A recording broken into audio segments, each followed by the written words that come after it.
O investimento mais negligenciado pelos investidores, mas que está num excelente momento para proteger e potencializar os resultados da tua carteira, e infelizmente pouca gente fala sobre isso. Por isso que eu vim aqui hoje para trazer um vídeo completo sobre o porquê você precisa investir em renda fixa internacional, que é o seguro mais rentável para sua carteira. Pois é, a gente é brasileiro, país da renda fixa. Eu sei que aqui você consegue ganhar um dinheirinho bacana deixando o dinheiro parado no Selic sem muito risco, mas isso faz com que investidores, quando cruzam a fronteira para investir lá fora, tomem riscos exagerados, porque só olham para as magníficas ações, só quer saber de Nvidia, de Tesla e todas aquelas empresas que a gente sabe, inclusive tem vídeo no canal sobre elas, mas a gente não pode esquecer que existem ali algumas oportunidades que pouca gente fala. Então o vídeo de hoje vai passar por 3 pontos para esclarecer de uma vez por todas o porquê que você tinha que ter um pedacinho da sua carteira investido em bonds internacionais. Vou falar sobre renda fixa versus ações, essa competição que eu estou narrando aqui, faz com que as pessoas ignorem essa oportunidade, riscos de crédito versus risco de mercado, né? Vamos falar do chacoalhar, do potencial de retorno do negócio, e o terceiro ponto, se ainda é um bom momento para comprar. Mas como eu estou aqui animado no dia de hoje, deixei um bônus para você, que é falar também sobre como fugir da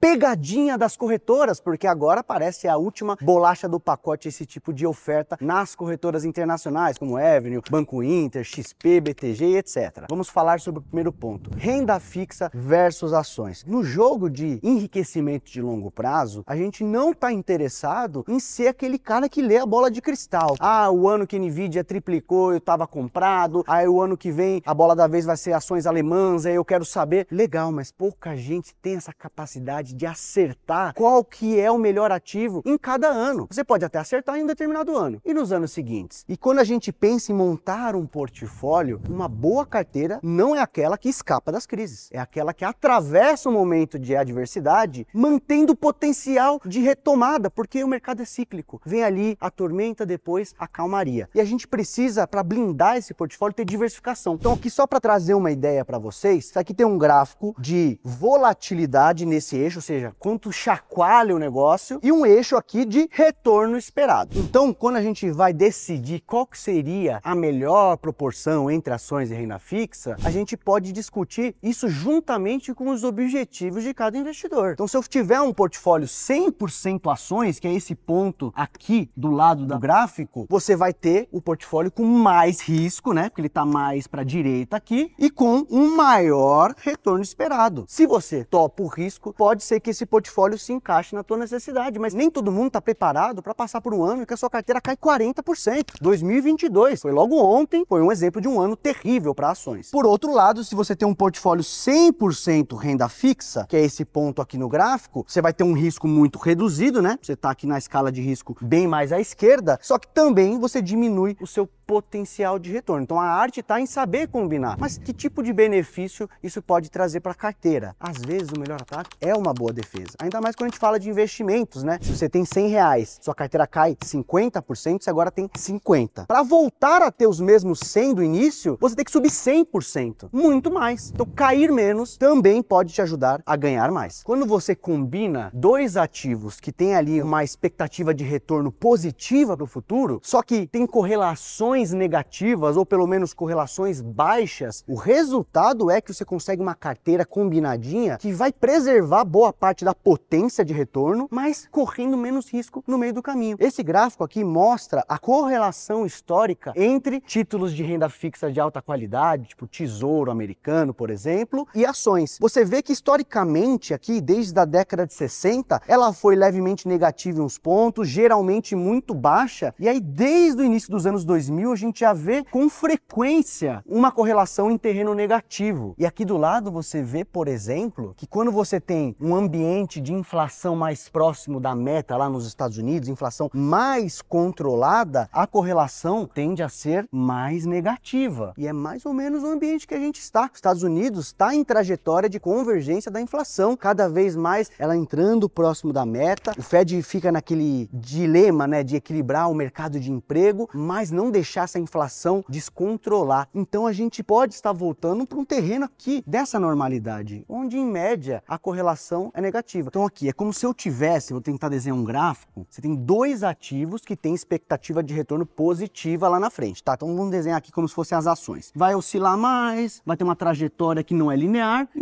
uma expectativa de retorno positiva. Aí você pega os bonds, que são menos rentáveis em média que as ações, só que tem uma volatilidade mais baixa e com correlação negativa às ações. E também tem uma expectativa de render, né? De ter um retorno positivo no longo prazo. Você veria um gráfico mais ou menos assim, ó. Tá vendo que, de certa forma, obviamente não sou um ótimo desenhista, parece que esse gráfico tem quase um espelhamento, que quando as ações estão caindo, os bonds estão subindo. Essa é a famosa correlação negativa. Significa que, normalmente, em dias onde o mercado acionário está subindo, os bonds estão caindo. Mas não é um jogo de soma zero, porque os dois ativos têm expectativa de retorno positivo. Então é como se no dia a dia eles fossem fazendo caminhos inversos e o resultado, se você combina uma carteira com os dois, tendo essa característica da correlação negativa, a ideia é ter um portfólio que fica no meio do caminho e preserva boa parte do retorno potencial, só que com muito mais suavidade. Obviamente aqui é só ilustrativo o desenho, né? Mas olha a linha verde como ela é mais retilínea aqui. É como se a volatilidade das ações, de certa forma, se anulasse com a volatilidade ali dos bonds e você tivesse um caminho mais suave. Isso é importante, pessoal. Todo mundo quer ganhar dinheiro, todo mundo quer ficar rico, todo mundo vê história no jornal falando das empresas que multiplicaram muitas vezes. Isso faz com que muitas vezes a gente seja ganancioso e tome um risco maior do que a nossa capacidade de tolerar esse risco. Ah, no ano que a Nvidia subiu muitas vezes é ótimo, mas e no ano que o mercado caiu 40%? Você dormiria tranquilo? Isso é um bom termômetro para você tentar medir o quanto que você topa perder em um único ano, por exemplo. E aqui esse gráfico mostra a mesma ideia. Essa linha azul que está um pouco mais forte é a volatilidade histórica das ações, né? Muda, às vezes mais volátil, menos volátil. E a linha mais pontilhadinha, que está mais fraquinha aqui, ela é a volatilidade de uma carteira que combina ações com bonds. Você vê que a linha pontilhada está sempre abaixo da linha azul mais escura. Significa que o chacoalhar desse portfólio tende a ser sempre menor. Então aqui você já começou a entender como que incluir uma pitada desse tipo de ativos pode melhorar a sua carteira. Que eu comecei o vídeo falando sobre um seguro rentável. Normalmente o seguro, ele só é rentável no desastre, né? Você paga, tem um custo para fazer o seguro do carro. Se você bater, você recupera o dinheiro. Nesse caso, você tem um seguro que, caso a sua carteira passe por um momento difícil, pode ter algo para segurar o baque, mas que no dia a dia está sendo rentável. Você está sendo pago para carregar um pouquinho daquele seguro. Vamos falar agora sobre o risco de crédito, né? Que é muito negligenciado. A gente teve recentemente aqui no Brasil o caso do Banco Master, né? Então os investidores seduzidos por aquelas taxas atrativas, às vezes não pensavam justamente no risco de crédito. Risco de crédito é igual risco de calote. Se você vai emprestar dinheiro para o teu pai, que é capitalizado, empresário, você vai emprestar com menos preocupação. Agora aquele seu tio endividado, que só fica na cervejinha o dia inteiro, você vai pensar duas vezes em emprestar o dinheiro para ele, porque ele tem uma menor capacidade de te pagar esse dinheiro. Então a gente tem que prestar atenção. Renda fixa é um empréstimo entre duas partes, pessoal. A gente não pode olhar só o retorno prometido, até porque se o retorno é muito alto, é porque o risco de não pagamento também é alto. E aqui é uma escala de risco de crédito, né? Tem várias empresas que fazem esse tipo de análise, né? As mais conhecidas, né? Moody's, S&P, Fitch, elas avaliam países e empresas e dão uma nota, né? Qual que é a chance dessa empresa não pagar ou desse país dar calote? Nessa escala aqui de risco de crédito, tudo que chega até antes dessa linha laranja, né? Então aqui até BBB-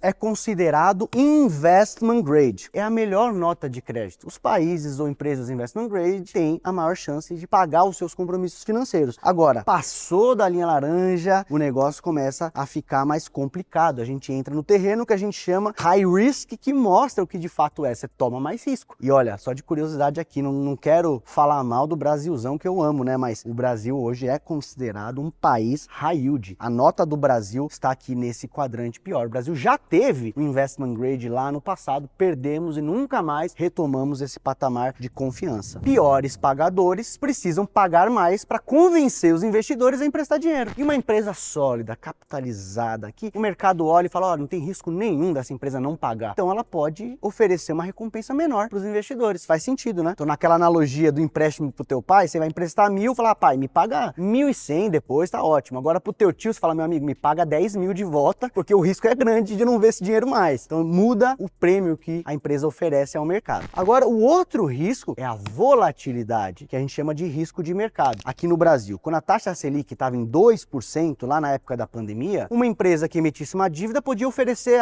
eu pago aqui para quem me emprestar dinheiro 5%. Aí o mercado olha, poxa, a Selic está em 2%, essa empresa me ofereceu 5%, tá valendo a pena. Mas e agora que a Selic está em 15%? Se a empresa quiser emitir aquela dívida pagando só 5%, parece pouco, né? Então o ambiente econômico faz com que o preço, né, a atratividade dessas dívidas mude também. Isso faz com que a gente veja a famosa marcação a mercado. O juro sobe, o mercado começa a esperar que o juro vai ter que ser maior no futuro, o preço daquele título no presente cai. Da mesma forma que se você compra um título e o juro cai, o preço desse ativo de renda fixa tende a subir. Vamos pensar um título que valha $1.000, tem aqui vou deixar uma caixinha como se fosse o título. E ele tem uma rentabilidade prometida ali de 3% ao ano, no momento em que o juro lá fora dos Estados Unidos era 0, né, que foi a realidade da década passada. Quando o juro sobe, vamos supor que o juro da economia tenha ido de 0 a 3%, esse título aqui deixou de ser atrativo, né? Então o que acontece? O mercado põe um desconto, talvez o preço desse título caia para 700. E como ele agora foi adquirido por um preço maior, ele passou a entregar uma rentabilidade maior, né? Você comprou um título que valia 1.000 por 700. Então o que você vai ganhar não vai ser mais 3% ao ano, você vai ganhar mais, porque comprou com desconto. Então esse chacoalhar é importante, ainda mais nos Estados Unidos, fora do Brasil, porque lá fora a maior parte dos títulos de renda fixa são pré-fixados. Aqui no Brasil a gente tem o paraíso do pós-fixado, né? A maior parte da nossa dívida pública está em Tesouro Selic, né? Que é rentabilizado todo dia. A gente tem os pré-fixados e os indexados à inflação. Lá fora a dívida é majoritariamente pré-fixada. Então deixa o título muito suscetível a esse chacoalhar de preço quando as condições de mercado usam. Isso pode ser bom ou ruim para você, a depender de como você se posiciona. E esse chacoalhar, ele vai ser mais ou menos intenso a depender de um conceito que a gente chama no mercado de duration. E tem mais ou menos a ver com o vencimento desse título. Se tem um título muito longo, vai vencer daqui a 30 anos, concorda comigo? Tem muita incerteza, eu não sei nem se eu vou estar vivo daqui a 30 anos. Se tem mais incerteza, esse título flutua mais de preço ao longo do caminho. Então, quanto mais longos títulos você quiser encarteirar, mais chacoalho você vai trazer para tua carteira. É bom que a gente entenda esse conceito. Vamos falar sobre momento, né? Quando é bom comprar títulos de renda fixa, né? Ou quando é melhor comprar títulos de renda fixa. A gente teve ali uma trajetória de juros nos Estados Unidos bastante atípica em relação à nossa história. A gente passou ali por mais de uma década que o juro foi quase 0, né? Olha aqui, bem baixinho, 0% tá aqui, só para vocês terem uma referência. Teve a pandemia, inflação foi um problema, aí vocês já sabem a história de cor e salteado. O Fed teve que subir esses juros de maneira muito agressiva. E quando o Jeremy Powell, que é o presidente do Banco Central, falou para o mercado, olha pessoal, eu estava errado, a inflação não é temporária, eu vou ter que subir o juro aqui, vou ter que fazer um ajuste duro. O mercado apavorou lá em 2022 e a gente teve uma performance muito ruim desses títulos de renda fixa. Então, para quem tinha esses títulos na carteira antes desse movimento, sofreu um pouquinho, mas abre-se uma oportunidade para quem está esperando o momento correto, porque agora a gente está num patamar muito elevado de juros. Você pode até perguntar, Raiz, mas a gente não começou a cortar? Começou, mas ainda estamos num patamar de juro muito mais elevado do que a gente teve nos últimos 15, 20 anos. O juro estava aqui, caiu um pouquinho e tem mais espaço para cair. Obviamente, tem desafios macroeconômicos, mas quando você adquire títulos de renda fixa, no momento em que o juro já está alto e que existe uma assimetria favorável, o que eu quero dizer com isso é o seguinte, estou num cenário onde eu quase não vejo tanta probabilidade desse juro subir mais. Então eu tiro da mesa um grande risco. Então o juro pode ficar parado por algum tempo ou continuar caindo. Esse cenário é legal para renda fixa. Poxa, Raiz, mas você não acabou de falar que quando o juro cai que o preço desse título vai se valorizar? Sim, mas você não depende disso para ganhar dinheiro na renda fixa. A gente entende aqui que a decisão de política monetária do Fed impacta o mercado. Vocês podem até ver nesse próximo gráfico aqui, essa linha azul clarinha, é o juro de 10 anos. Então a gente está falando do juro futuro. Então quando o juro aqui do Fed subiu, o juro futuro subiu também. E a gente não teve um grande alívio do juro futuro. A gente teve um alívio do Fed Funds Rate, que é a taxa definida pelo Fed, que é uma taxa de curto prazo. Agora, os juros futuros, a gente não teve teve esse grande alívio. Ou seja, ainda temos oportunidade na mesa. Você pode ganhar dinheiro com a marcação a mercado, que é justamente esse chacoalhar, o juro cai, a marcação a mercado é favorável a você, você ganha dinheiro. Mas você pode ganhar dinheiro com o carrego de crédito. O que é isso? A gente tem uma expectativa, o juro futuro está elevado, quando ele começar a cair, a gente tende a ver uma valorização dos bondes. Perfeito. Estamos num patamar que o juro ainda está alto, começou a cair, mas a gente não tem tanta certeza se ele vai continuar caindo com intensidade ao longo de 2026, mas o risco de voltar a subir parece estar, de certa forma, controlado. Se ficar parado e cair, você ganha dinheiro. Mas e se ele ficar parado por muito tempo? O famoso higher for longer também é favorável, desde que você não tenha falências. Então, se o juro está nesse patamar mais elevado, a gente ganha dinheiro com o carrego do crédito, porque os cupons de renda fixa são mais gordos, são mais interessantes, geram mais dinheiro. Na década passada, quando o juro nos Estados Unidos era zero, o título de renda fixa pagava muito pouco. Agora que o juro está alto, vamos lá, vamos fazer uma conta de padaria. O juro nos Estados Unidos perto ali de 4, 4,5, uma empresa que queira emitir uma dívida deveria pagar um pouco mais do que isso, né? Porque uma empresa tem um risco maior do que o governo norte-americano. Ou seja, o juro estando alto faz com que a renda fixa fique mais rentável. Olha o Brasilzão, o juro está em 15, tá todo mundo se lambuzando de CDI, de Tesouro Selic, sem muito risco. Então isso é verdade também lá nos Estados Unidos. E aí, se a empresa não der calote, ela não quebrar, não tiver um problema, ela vai continuar pagando os seus compromissos financeiros. Inclusive, eu até deixar um trechinho para você de uma das conversas que eu tive com um dos gestores da Oaktree, que é uma das maiores gestoras de renda fixa do mundo, em um dos eventos que eu tive a oportunidade de encontrar com ele. E ele é bem claro, né, quando ele fala que você não precisa de crescimento para ganhar dinheiro na renda fixa da mesma maneira que você precisa nas ações. Roda aí.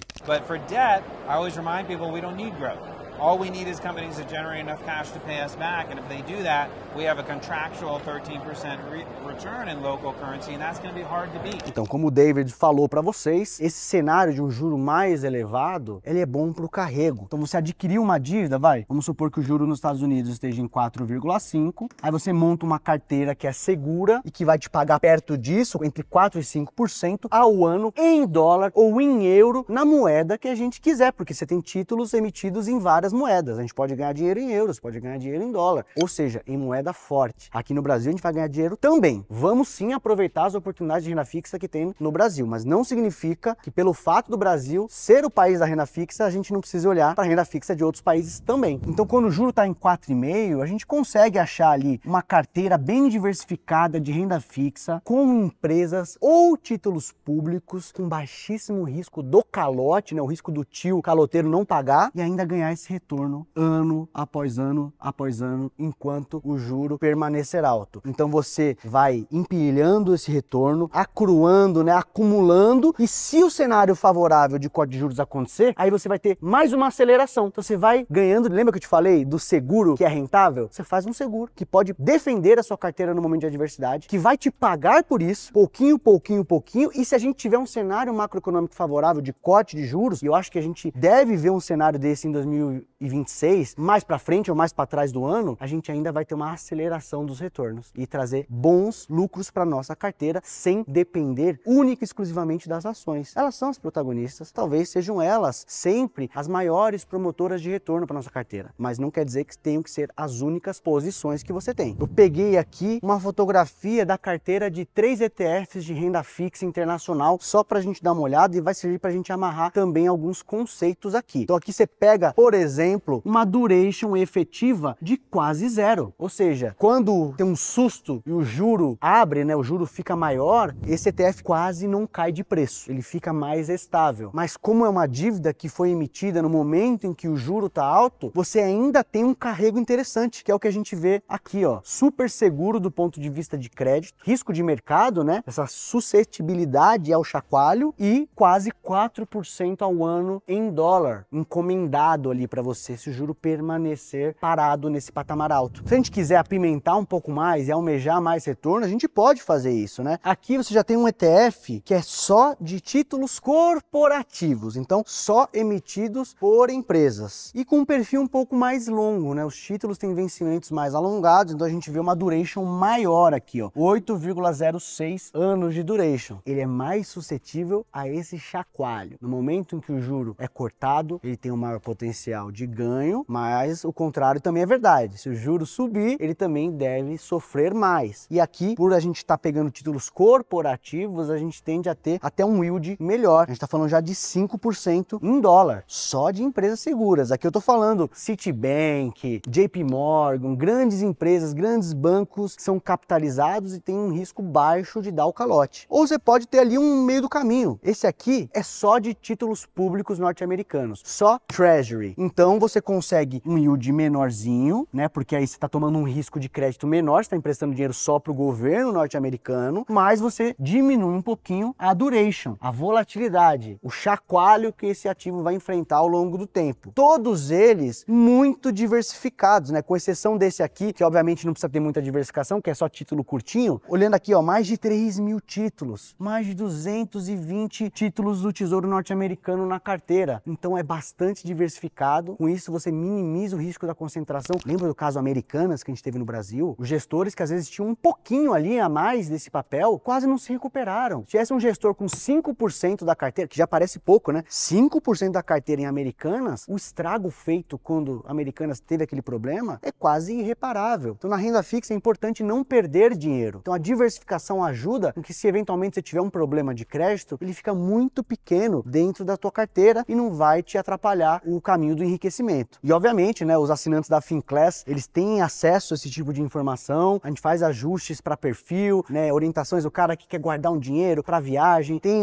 ETFs apropriados para fazer isso e você pode fazer parte, se quiser, a gente sempre deixa um link aqui na descrição para você fazer parte dessa grande comunidade onde a gente dá esse apoio mais intenso, inclusive recomendando as outras partes, né? A carteira da Finclass ela é bem diversificada, tem renda fixa internacional, tem REITs, que são investimentos imobiliários, tem a parte das ações também, porque um bom portfólio é bastante diversificado e ele é pensado nessas correlações, né? Lembra da minha frase, a boa carteira não é aquela que escapa da crise, é aquela que consegue aguentar o tranco, passando pela crise, ficando pronta para uma retomada. E agora, pessoal, como eu prometi, aquele bônus. É ótimo que a gente tenha corretoras entrando nesse mercado para ajudar a gente a diversificar mais a nossa carteira para além das fronteiras brasileiras. Só que, como é algo muito novo, né, os brasileiros quase não investem lá fora, a gente cai em pegadinhas, porque os novos produtos e serviços que essas corretoras vão lançando nem sempre são os melhores ou os mais apropriados, mas a propaganda é sempre muito forte. Então você tem que tomar alguns cuidados. Vamos falar disso, né? Aqui só um exemplo, ó, Banco Inter, BTG, XP, todas elas começaram a oferecer bonds, títulos de renda fixa internacional entre a sua prateleira de produtos. E esses problemas, né, justamente tem a ver com a distribuição, né, a forma que esses ativos são vendidos. Tá? O primeiro ponto tem a ver ali com a relação de compra na corretora, pessoal. A corretora ela ganha dinheiro vendendo investimentos.